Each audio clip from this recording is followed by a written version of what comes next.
આજે સમગ્ર દેશ રામમય બન્યો હતો ત્યારે સંઘ પ્રદેશ દીવમાં સમસ્ત હિન્દુ સમાજ દ્વારા રામનવમીની ઉજવણી કરવામાં આવી હતી। રામ રાજ્ય અને જય જય શ્રી રામના નારા સાથે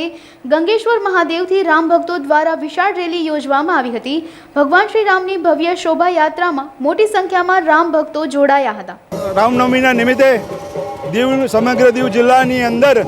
રામ જન્મોત્સવની ઉજવણી ખૂબ જ ઉત્સાહ અને આનંદથી ચાલી રહી છે અને અત્યારે આ રેલી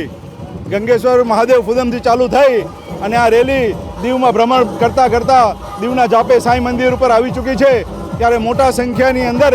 જે લોકો આ રેલીની અંદર જોડાયેલા છે એમનો ઉત્સાહ જોતા એવું લાગી રહ્યું છે કે લોકોની શ્રદ્ધા અને ઉમંગ આ રામનવમી સાથે દિવસે દિવસે વધતો જાય છે અને સમગ્ર હિન્દુ સમાજ નાત જાતનો અને એક સમાજનો ભેદભાવ વગર ખૂબ જ મોટા પ્રમાણમાં એક સાથે ઉપસ્થિત રહ્યા છે અને આ રેલી આગળ જતાં દીવની અંદર જશે અને એક રામ રાજ્યની સ્થાપનાનો નારો લઈ અને સમગ્ર દીવમાં આ રેલી ફરી અને અહીં જાપા ઉપર જ આ રેલીનું સમાપન થશે। અત્યારે ગોગલામાં પણ એક રેલી ચાલી રહી છે, વણાકબરાની અંદર પણ ખૂબ જ મોટા પ્રમાણમાં અને ખૂબ જ મોટા પાયે આ રામ જન્મોત્સવ ઉજવવામાં આવી રહ્યો છે અને ત્યાં પણ એક મોટી રેલીનું આયોજન થઈ રહ્યું છે।